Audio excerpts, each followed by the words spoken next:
వాస్తురీత్యా మీ ఇంట్లో ఉన్న ఎలాంటి నెగటివ్ ఎనర్జీకైనా క్షణాల్లో రెమెడీ ఇవ్వబడును. మీ ఇంటికి ఎలాంటి డ్యామేజ్ లేకుండా తక్షణమే పూర్తి పరిష్కారం.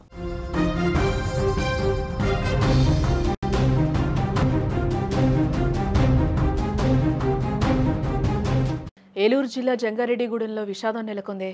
ఆత్మహత్య చేసుకుంది కావ్య అనే విద్యార్థిని. నిన్న ఇద్దరు విద్యార్థులకు మధ్య ఒక ఘర్షణ అయితే చోటు చేసుకున్నట్లుగా తెలుస్తుంది. కావ్యకు మాత్రమే టీచర్స్ కౌన్సిలింగ్ ఇచ్చినట్లుగా తెలుస్తుంది. మనస్తాపంతో కావ్య ఆత్మహత్య చేసుకున్నట్లుగా కూడా సమాచారం. కావ్య మృతికి టీచర్సే కారణం అంటూ కూడా పాఠశాల ముందు ప్రజా సంఘాలన్నీ కూడా ఆందోళనకు దిగినట్లుగా సమాచారం.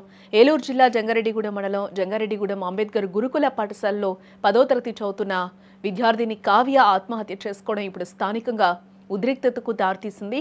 కావ్య మృతికి టీచర్సే కారణమంటూ కూడా విద్యార్థిని తల్లిదండ్రులతో పాటు ప్రజా సంఘాలు ఆందోళన చేపట్టాయి. వెంటనే టీచర్స్ పై చర్యలు తీసుకోవాలంటూ కూడా ప్రజా సంఘాలు డిమాండ్ చేస్తూ ఉన్నాయి. నిన్న పాఠశాలలో కావ్య మరో విద్యార్థిని మధ్య ఒక చిన్న ఘర్షణ జరిగినట్లుగా సమాచారం. అయితే ఇదే విషయంపై కావ్యకి మాత్రమే ఉపాధ్యాయులు కౌన్సిలింగ్ ఇవ్వడంపై కావ్య ఈ విషయంపై తీవ్ర మనస్తాపానికి గురైనట్లుగా చెప్తూ ఉన్నారు. దీంతో మధ్యాహ్నం భోజనం సమయంలో రూమ్లోకి వెళ్లి ఉరివేసుకొని ఆత్మహత్య చేసుకున్నట్లుగా కావ్య చెప్తూ ఉన్నారు.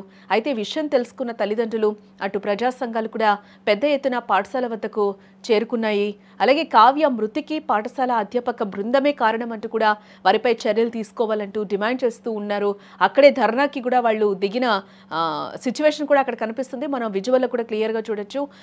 ఆ పేరెంట్స్, కుటుంబ సభ్యులు కావచ్చు, కావ్య పేరెంట్స్ కావచ్చు, అలాగే అక్కడున్న ప్రజా సంఘాలు కూడా న్యాయం చేయాలి అంటూ కూడా వారి మీద కఠిన చర్యలు తీసుకోవాలి, టీచర్స్ మీద అంటూ కూడా వాళ్ళందరూ డిమాండ్ చేస్తున్న సిచ్యువేషన్ కనిపిస్తుంది.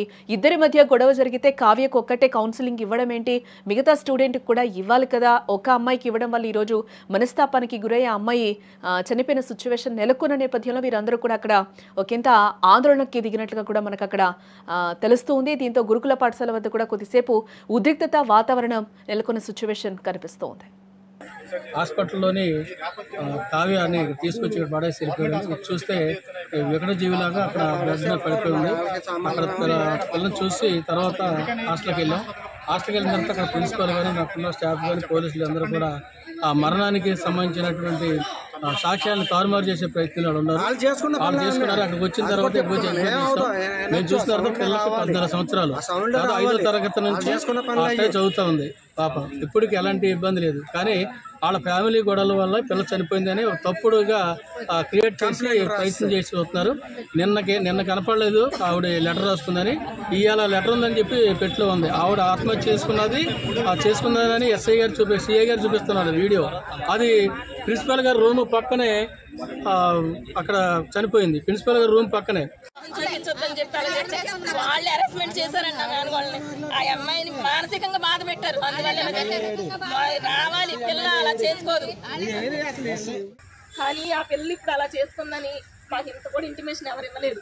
మాకు ఎవరెవరో చెప్తే మేము హాస్పిటల్ దగ్గరకు వచ్చి మా బిడ్డను మేము చూసుకుని మా బిడ్డను చూసుకుంటానికి కూడా మాకు రైట్స్ లేకుండా తీసుకెళ్ళిపోయి అందులో పెట్టేసారు. మా బిడ్డ పూర్తిగా కూడా చూసుకోలేకుండా తాళం తీయటం కూడా మాకు అది అసలు ఏమీ మేము ఎంత బతులాగంటే తీయలేదు.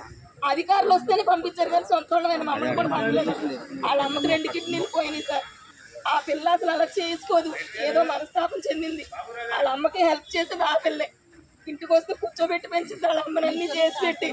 ఆ టీచర్స్ టార్చర్ వల్లే నా మేనవాళ్ళు అలా చేసుకుంది. అంత పిరికిది కాదు.